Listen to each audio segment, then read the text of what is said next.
Cell the unit of life. Most important questions की इस series में आज पार्ट 11th के अंदर हम डिस्कस करेंगे कुछ आगे के क्वेश्चंस को जो इस चैप्टर से रिलेटेड है।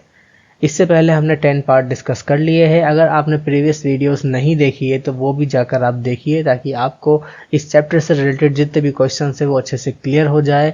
और अगर आपको बायोलॉजी या केमिस्ट्री से रिलेटेड कुछ एग्जाम्पल्स को लर्न करने की ट्रिक्स या फिर कुछ टॉपिक्स को लर्न करने की ट्रिक्स चाहिए तो वो भी हमारे चैनल पर अवेलेबल है। आप उन वीडियोस को भी आसानी से देख सकते हैं। ये सभी वीडियोस आपके एग्जाम के लिए बहुत ही बेहतरीन साबित होगी। तो चलिए स्टार्ट करते हैं। आज पार्ट 11th यानी कुछ आगे क्वेश्चंस को डिस्कस करते हैं। What does a chloroplast contain? आपको बताना है कि क्लोरोप्लास्ट जो है वो क्या कंटेन करता है। चार ऑप्शन आपके सामने है, chlorophyll, carotenoids, both and B, anthocyanin.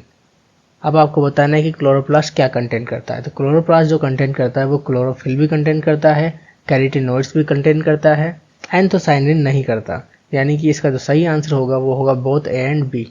इसका जो सही आंसर होगा option number C is correct, both A and B. Chloroplast contain chlorophyll and carotenoids. Select the incorrect pair for the following. इन सभी के लिए आपको बताना है कि चार ऑप्शन आपको दिए हुए हैं। इन चारों ऑप्शन में से कौन सा इनकरेक्ट पेयर है वो आपको बताना है। Leucoplast carotene, amyloplast starch, elaioplast oils, aleuroplast protein. बताइए यहाँ पे कौन सा पेयर जो है वो इनकरेक्ट मैच खा रहा है। तो यहाँ पर जो इनकरेक्ट मैच खा रहा है वो है ल्यूकोप्लास्ट यानी कैरोटीन। ल्यूकोप्लास्ट कैरोटीन वाला जो है यहाँ पे A option is wrong, incorrect match ये है। तो यहाँ पे option number A is correct.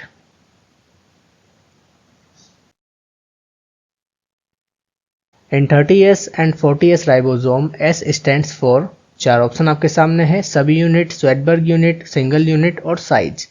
इसका जो सही आंसर होगा वो होगा option number B is correct, Svedberg unit. ये बहुत ही आसान और इजी क्वेश्चन था, आपको आना चाहिए। स्वेटबर्ग यूनिट कहते हैं एस को।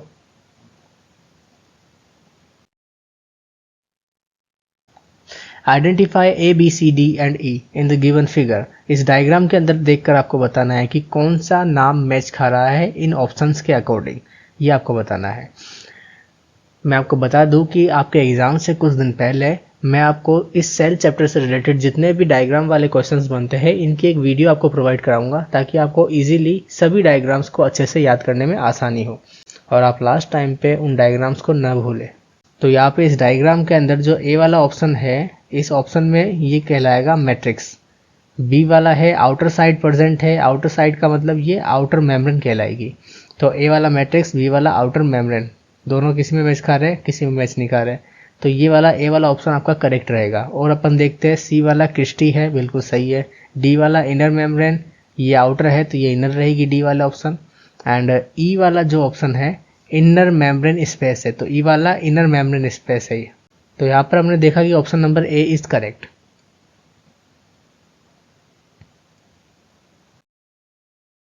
What kind of ribosome is present in mitochondria? चार ऑप्शन आपके सामने है, 70S, 80S, 40S and 60S। इसका जो सही आंसर होगा वो होगा answer number A, 70S। Plastids are found in. चार ऑप्शन आपके सामने दिए गए हैं, all plant cell, all animal cells, euglenoids, both A and C. तो यहाँ पर जो ऑप्शन होना चाहिए, प्लास्टिड्स की बात यहाँ पे हो रही है, तो प्लास्टिड जो है वो प्लांट सेल में पाए जाते हैं लेकिन एनिमल सेल में नहीं पाए जाते। वहीं पे यूग्लेनोइड है तो इनमें भी प्लास्टिड पाए जाते हैं। तो यहाँ पे ए और सी जो ऑप्शन है वो करेक्ट है, यानी कि both A and C is correct. Option number D is correct. Based on the type of pigments, the plastid can be classified into how many types? Plastid जो है वो कितने टाइप्स में क्लासिफाइड है ये आपको बताना है, कितने टाइप के पिगमेंट्स में क्लासिफाइड है। तो यहाँ पर सी वाला ऑप्शन इसका करेक्ट रहेगा। 3 कैटेगरी के अंदर क्लासिफाई किया गया है प्लास्टिड के पिगमेंट को।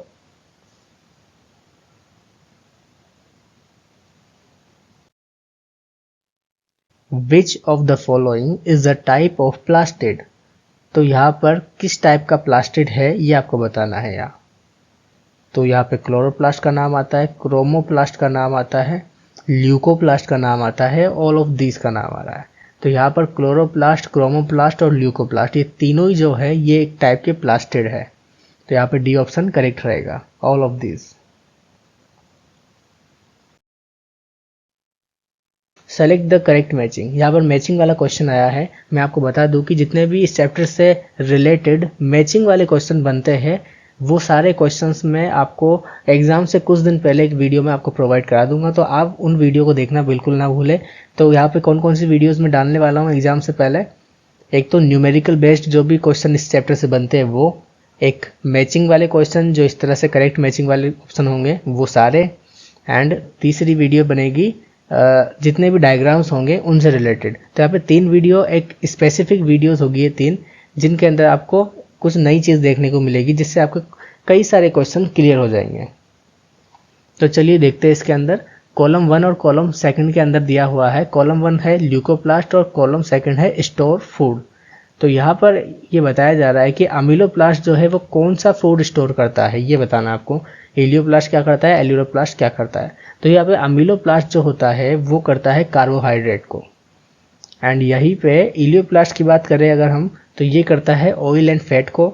एल्यूरोप्लास्ट जो कि प्रोटीन को स्टोर करता है।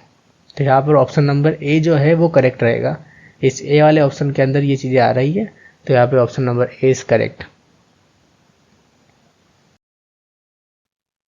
Select the incorrect statement. The chloroplast contain chlorophyll and carotenoids pigment.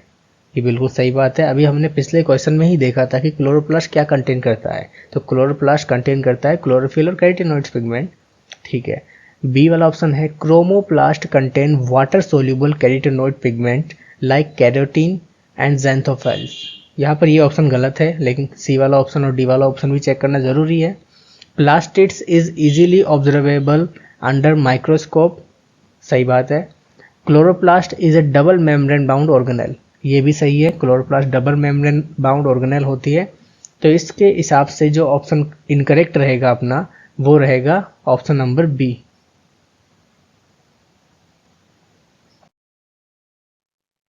The number of chloroplast in alga Chlamydomonas is. तो यहाँ पर कितने नंबर ऑफ क्लोरोप्लास्ट होते हैं एक एल्गा क्लेमाइडोमोनास के अंदर, ये आपको बताना है। तो यहाँ पे बी वाला ऑप्शन करेक्ट रहेगा, एक ही होता है। अब आपके सामने एक और डायग्राम वाला क्वेश्चन आ गया है। आइडेंटिफाई करना है आपको A to F तक जो भी इसके अंदर नाम दिए गए हैं वो आपको पता करके बताना है। 4 ऑप्शन आपके सामने है, देखिए और बताइए। इतनी देर में आपने देख लिया होगा। अब हम देखते हैं कि कौन सा करेक्ट रहेगा इसमें। तो यहाँ पर हम सबसे पहले देखते हैं ए वाला ऑप्शन कहाँ पर मैच खाता है। तो ए वाला जो है आउटर मेम्ब्रेन बता रहा है यहाँ पे, तो आउटर मेम्ब्रेन तो ये है नहीं, आउटर होती थी बाहर होती। ठीक है, ये गलत हो गया। थाइलेकोइड भी नहीं है। एंड स्ट्रोमा, हाँ स्ट्रोमा ये है, क्योंकि स्ट्रोमा अंदर की साइड ही प्रेजेंट रहेगा, सीधी सी बात है। एंड ए वाला इनर मेम्ब्रेन, तो इनर मेम्ब्रेन नहीं कहलाएगी ये। तो हमने अभी देखा कि ए वाला ऑप्शन कहाँ मैच खा रहा है अपने स्ट्रोमा के अंदर, बाकी किसी के अंदर नहीं खा रहा है स्ट्रोमा के अलावा।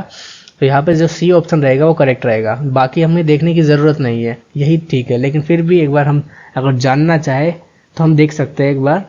तो ए वाला ऑप्शन स्ट्रोमा को कह रहे हैं, बी वाला ऑप्शन ग्रेनम कहलाएगा, एंड सी वाला आउटर मेम्ब्रेन, अभी मैंने आपको बताया था कि आउटर मेम्ब्रेन होगी तो बाहर होगी, तो ये सी वाला आउटर मेम्ब्रेन की बात कर रहा है। एंड डी वाला है स्ट्रोमा लैमेली, ई वाला इनर मेम्ब्रेन, ई वाला ऑप्शन है इनर मेम्ब्रेन का। एंड एफ वाला है थाइलेकोइड, एफ वाला जो है वो थाइलेकोइड, यहाँ पे थाइलेकोइड आ गया।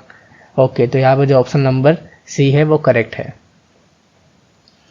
और आज के लिए इस वीडियो में बस इतना ही। मिलते हैं नेक्स्ट वीडियो में, इस वीडियो के नेक्स्ट पार्ट में, जिसमें हम आप लोगों को इसके आगे के जितने भी इम्पोर्टेंट क्वेश्चंस हैं जो बनते हैं वो हम आपको प्रोवाइड करवाएंगे। आपको प्रैक्टिस करने में आसानी रहेगी और अच्छे से आपको रिवाइज हो जाएंगे सभी क्वेश्चंस। तो एक भी क्वेश्चन छोड़ के नहीं आना। इस चैप्टर से अगर कोई भी क्वेश्चन आता है तो बिल्कुल भी आपको एक भी क्वेश्चन नहीं छोड़ के आना है एग्जाम में। तो चलिए मिलते हैं नेक्स्ट वीडियो में।